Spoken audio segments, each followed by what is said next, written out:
Hello everybody, welcome back to my channel. Myself Khushboo. आज हम discuss करेंगे कि हमारी जो स्ट्रैटेजी है ना रिवीजन करने की, वो कैसी होनी चाहिए। ठीक है, बायोलॉजी के कंटेंट को कैसे रिवाइज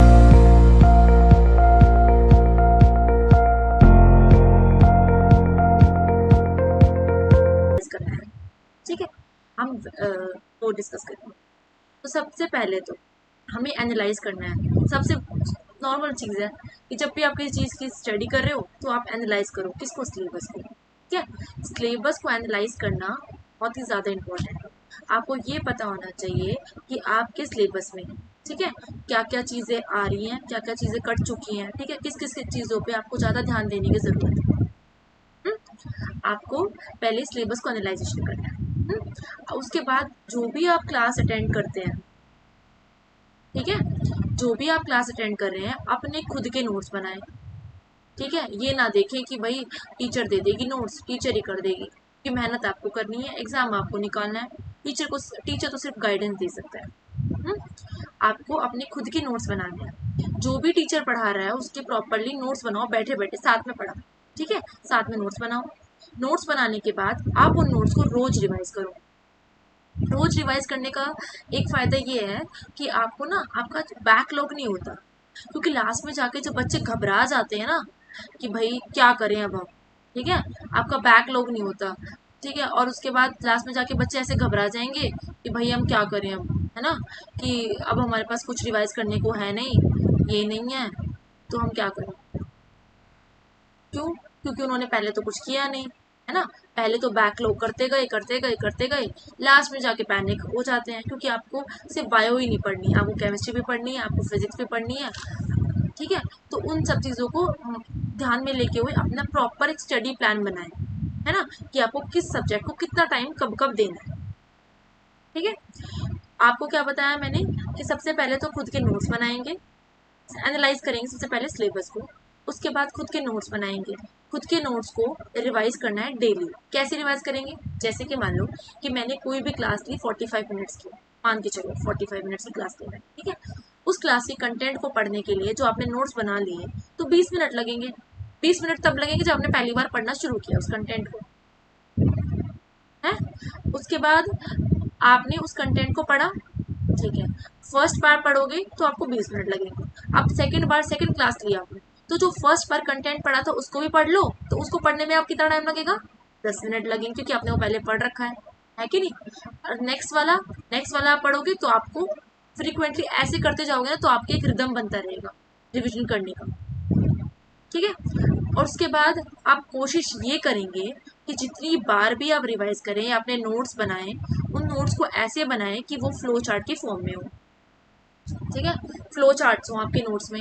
जैसे कि आप देख रहे हो स्क्रीन के ऊपर, है ना, कि सेल हो गई, सेल के प्लांट सेल है या एनिमल सेल है, प्लांट सेल के अंदर क्या क्या प्रेजेंट होगा, एनिमल सेल के अंदर क्या क्या प्रेजेंट होगा। ऐसा होना चाहिए कि आपके पूरा माइंड मैप बनता रहे। ठीक है, ऐसी चीज़ें ज़्यादा याद होती हैं, वर्डिंग से ज़्यादा याद होती हैं ऐसे। ठीक है, और कोशिश हमेशा ये रहनी चाहिए कि जो भी आप नोट्स बना रहे हैं ना, उन नोट्स को हमेशा एनसीईआरटी बेस बनाएं। ठीक है, और जो आप पढ़ रहे हो ना, जो आप नोट्स बना दिया, कोई बात नहीं, बना लिया नोट्स, नोट्स के बाद आप एनसीईआरटी को एक बार बनाओ, एनसीईआरटी को देखो। एनसीईआरटी को देखोगे, उसके बाद एनसीईआरटी में जो जो चीज़ें आपने लिखी है ना उसको एनालाइज करते जाओ और उसको मार्क करते जाओ। एनालाइज करो और मार्क करते जाओ। ठीक है, मैंने ये बताया। अब उसके बाद आप जितनी बार भी हो सकता है ना, जितनी बार हो सकता है, हमेशा वर्डिंग्स मतलब पैराग्राफ ना पढ़ के आप फ्लो चार्ट्स की फॉर्म में, ठीक है, फ्लो चार्ट्स की फॉर्म में बनाएंगे अपने नोट्स को। और माइंड मैप कैसे? जैसे मान ले, ये नहीं देखना कि 11th का पहले पढ़ेंगे 12th का पहले पढ़ेंगे, नहीं, ऐसा नहीं करना। ठीक है, आपको कनेक्टिविटी से थ्रू पढ़ना है। कनेक्टिविटी कैसे बनाएंगे? जैसे मान लो मैंने पहले सेल पढ़ा दिया, सेल के बाद मैंने सेल साइकिल पढ़ ली, सेल साइकिल के बाद मैंने क्या पढ़ लिया? डीएनए, आरएनए, है ना, प्रोटीन्स पढ़ लिया। उसके बाद मैंने जेनेटिक्स स्टार्ट कर ली। तो मैं ऐसे पढ़ती चलूंगी ताकि जो मेरा पीछे का कंटेंट है ना वो भी आगे आता जाए और मैं कनेक्टिविटी के थ्रू पढ़ती जाऊँ। ठीक है, ताकि मुझे रटना कम पड़े। हमेशा याद रखना, मैं मना नहीं कर रही हूँ कि बायोलॉजी में रटने की चीज़ नहीं होती, बायोलॉजी भी रटने वाली चीज़ है। ठीक है, बहुत सारी चीज़ें ऐसी होती है जो हमें रटनी ही पड़ती है। ठीक है, हमारे पास कोई ऑप्शन नहीं होता है। ठीक है, बट हमेशा ये याद रखिए कि आपको कॉन्सेप्चुअल अंडरस्टैंडिंग से ज़्यादा याद रहेगा। हमेशा कॉन्सेप्ट को पढ़ते चलें, कॉन्सेप्ट को पढ़ें, उसके बाद रिविजन करें नोट्स की, नोट्स को रिवाइज करने के बाद आप प्रॉपर क्वेश्चंस देखें। आप ये देखिए कि जो आप पढ़ रहे हो कंटेंट, वो एक्चुअली आप में आपके एग्जाम में आया भी हुआ है नहीं आया हुआ है ना, तो वो सब चीज़ें आपको देखनी है। ठीक है, क्या बोला है मैंने, क्या बताया, एनालाइजेशन करेंगे सिलेबस का, उसके बाद कैसे करेंगे, उसके बाद करेंगे हम टोटल रोज की रोज रिवीजन करना है, अपने नोट्स बनाने हैं खुद के, किसी के नोट्स के ऊपर रिलाई नहीं करना। ठीक है, नोट्स कैसे बनाएंगे, फ्लो चार्ट की फॉर्म में बनाएंगे, माइंड मैप्स बनाएंगे। ठीक है, और उसके बाद ज़्यादा जितना ज़्यादा हो सकते उतना डायग्रामेटिक रिप्रेजेंटेशन से देखेंगे हम नोट्स को। ठीक है, प्रॉपर एनसीईआरटी पढ़ेंगे उसको। ठीक है, एनसीईआरटी पढ़ेंगे लाइन बाय लाइन, एनसीईआरटी पढ़ेंगे, उसके बाद स्विच करेंगे हम क्वेश्चंस पे। क्यों, क्योंकि देखो, अब हमने नोट्स भी बना लिए खुद की, हमने रिवीजन भी कर ली।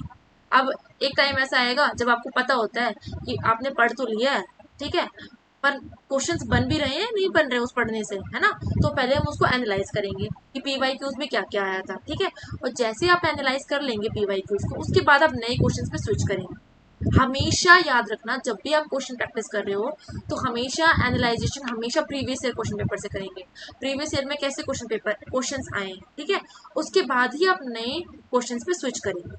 ठीक है, कभी कभी ऐसा होता है कि नए क्वेश्चन नहीं बन रहे होते और बंदा पैनिक हो जाता है, उसने पढ़ा भी होता है ना, तो हमेशा ये देखें जो आप पढ़ रहे हैं वो आपके एग्जाम में आया हुआ है, या जो कंटेंट आप सच में ले रहे हैं डिलीवर, जिस जो कंटेंट आप ले रहे हैं वो सच में एग्जाम में आया भी हुआ है या नहीं आया। ठीक है, आया समझ में, क्या बताया, सिलेबस को एनालाइजेशन करना है, टॉपिक्स को पढ़ना है ढंग से, पढ़ने के बाद कनेक्टिविटी बना के चलनी है, फ्लो चार्ट्स बना के चलने हैं। ठीक है, एनिमेशंस के थ्रू देखेंगे, डायग्राम्स के थ्रू देखेंगे, क्योंकि पिक्चराइजेशन मेमोरी ह्यूमन माइंड के अंदर ज़्यादा रिटेन करती है। ठीक है, एज कम्पेयर टू वर्ड्स। ठीक है, उसके बाद एनसीईआरटी का कंटेंट पे ही स्ट्रिक्ट रहना है आपको, कुछ और नहीं देखना। ठीक है, आपको रोज प्रैक्टिस करनी है, प्रैक्टिस करने के बाद आपको पीवाई क्यूज एनालाइजेशन करना है रोज, पीवाई मतलब पीवाई क्यूज कर लेना है। ठीक है, रोज तो नहीं, पीवाई क्यूज कर लेना है। ठीक है, पर हैबिट ऐसे बना के चलेंगे कि अगर जो आप रिविजन कर रहे हो ना, तो उतना कम से कम आधा घंटा रोज क्वेश्चंस को दे दो। आधा घंटा बता रही हूँ मैं एक टॉपिक के। ठीक है, जो आप टॉपिक्स रोज पढ़ रहे हो ना, ताकि आपके माइंड में वो मतलब रहे कि आप पढ़ा है आपने तो आपको याद रहे। ऐसा नहीं है कि आज पढ़ लिया और 10 दिन बाद कॉपी उठा के देखी तो याद ही नहीं है क्या पढ़ा है क्या नहीं पढ़ा है ना, तो उन सब चीज़ों को आप माइंड में रखें। प्रॉपर अपना जब भी आप बैठेंगे ना पढ़ने के लिए, तो प्रॉपर अपनी एक स्केड्यूल बना के चलेंगे। ठीक है, कि आपको क्या पढ़ना है, कब कब कितना, किस किस सब्जेक्ट को कितना कितना टाइम देना है। ठीक है, और उसके बाद नॉर्मल चीज़ें हैं ये तो। ठीक है, मैंने क्या बताया, मैंने बस यही बताया कि रोड लर्निंग पे कम से कम ध्यान देंगे, कनेक्टिविटी बना के चलेंगे। ठीक है, और मैं 10 बार बता चुकी हूँ एक ही चीज़ को, अभी दोबारा बताऊंगी कि रिवाइज, रीड। ठीक है, रीड करना है, रिवाइज करना है और राइट करना है। अगर देखो, सिंपल बात है कि अगर आपके बस की है, मतलब मैं ये नहीं कह रही कि बहुत सारे बच्चे ऐसे करेंगे, ठीक है, मुझे पता है नहीं करते बहुत सारे बच्चे, जिन बच्चों को ऐसे याद हो जाता है वो तो बहुत अच्छी बात है। ठीक है, जिन बच्चों को याद नहीं होता है ऐसे, तो वो क्या करेंगे, वो बेसिकली लिख के देखेंगे उस कंसेप्ट को। ठीक है, पहले लिख के देखेंगे, उसके बाद देखेंगे कि हम जो कर रहे हैं वो सही भी है या नहीं है। ठीक है, क्योंकि बेटा आपको ना याद सिर्फ लिखा हुआ होता है और देखा हुआ होता है ना, पढ़ लोगे ना एक चीज़ तो आपके पास, क्योंकि आप बहुत सारे सब्जेक्ट्स पढ़ते हो, तो उन सब चीज़ों को ह्यूमन माइंड की टेंडेंसी होती है ना, कितना रिस्टेन करेगा वो, है ना, तो इसलिए कॉन्सेप्ट बेशक छोटा पढ़ो। ठीक है, आप ये मत पढ़ो कि एक चैप्टर एक दिन में रिवाइज करना है, नहीं ऐसा नहीं होगा। ठीक है, एक टॉपिक पढ़ो पर इतना अच्छी तरह पढ़ो उस टॉपिक को कि आपको अगली बार जब उस टॉपिक को करो तो उसको कम टाइम लगे रिवाइज करने में। ऐसा नहीं है कि आप पूरा पूरा चैप्टर एक बार रिवाइज कर रहे हो, अगली बार जब उस चैप्टर को दोबारा उठा रहे हो तो उतना टाइम लग रहा है, तो फायदा नहीं है ना फिर उसका, है ना। तो इसलिए ऐसा करना कि टॉपिक को बायफरकेट कर करके पढ़ना है। ठीक है, एक टॉपिक हुआ उसको आधा पढ़ा आधा पढ़ा आधा पढ़ा। ठीक है, ऐसे ऐसे पढ़ोगे, उसके बाद पूरा चैप्टर पढ़ लेना है, ताकि आपके अच्छी तरीके से रिविजन हो जाए। आया समझ में। ठीक है, तो मैं बस अभी ये समराइज कर रही हूँ कि इस वीडियो के अंदर क्या क्या बोला मैं, क्या क्या बोला मैंने इस वीडियो के अंदर। इस वीडियो के अंदर मैंने ये बताया कि सबसे पहले तो आपको, ठीक है, सबसे पहले तो आपको क्या करना है, अपने नोट्स बनाते हुए चलना है साथ साथ। ठीक है, नोट्स बनाएंगे, उसका एनालाइजेशन करेंगे, नोट्स को रोज पढ़ेंगे। ठीक है, माइंड मैप्स बनाएंगे, आप माइंड मैप्स बनाएंगे, फ्लो चार्ट्स ज़्यादा इंक्लूड करेंगे अपने नोट्स के अंदर, फ्लो चार्ट्स इंक्लूड करेंगे, एनसीईआरटी को लाइन बाय लाइन पढ़ेंगे, एनसीईआरटी पे ही स्ट्रिक्ट रहेंगे, ठीक है। उसके बाद आप जितना हो सके उतना रिवाइज करेंगे, रोज रोज रिवाइज करेंगे, क्योंकि अगर जितनी बार आप रिवाइज करोगे ना उतनी बार आपको ये सिचुएशन नहीं आएगी यहाँ पर जो आ रही है ना, पैनिक सिचुएशन कि हाय मैं कैसे करूँगा, है ना, तो उतनी वो चीज़ें नहीं आएंगी, ठीक है। तो जितना हो सकता है उनको रिवाइज करो, और उसके बाद ताकि आपको बर्डन नहीं लगेगा लास्ट में होके, आपको लगेगा नहीं कि आप बर्डन क्रिएट कर रहे हैं अपने ऊपर भी, ठीक है, ऐसा लगेगा नहीं कि सब कुछ कैसे पढ़ ले एक टाइम, ठीक है।